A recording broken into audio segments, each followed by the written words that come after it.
प्यारे दोस्तों नमस्ते। मैं सुनाने जा रही हूँ चांद और सूरज की कहानी। एक समय की बात है, एक गांव में बुढ़िया माई रहा करती थी। वो बहुत ही ज्यादा गरीब थी। उसके दो बेटे थे, चांद और सूरज।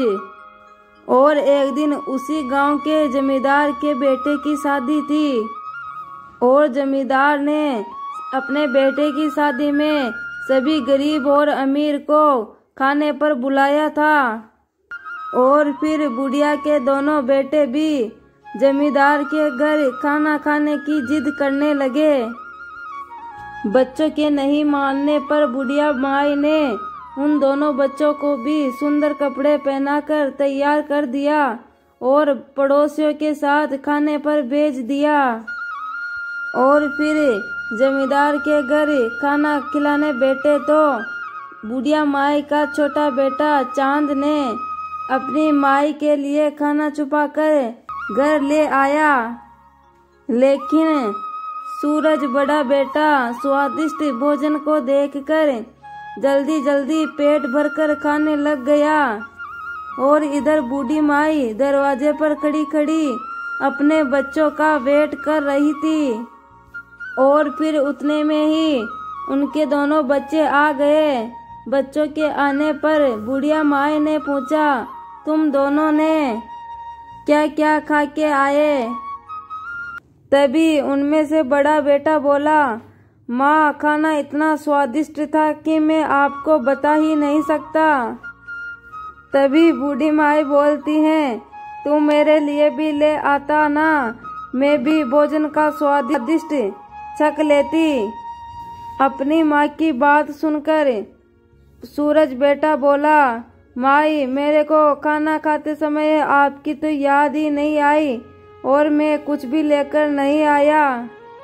और फिर उतने में ही छोटा बेटा चांद छुपा कर लाया खाना अपनी माँ को देते हुए कहा, माँ ये तुम्हारे लिए है, मैं तुम्हारे लिए अच्छे पकवान लेके आया हूँ।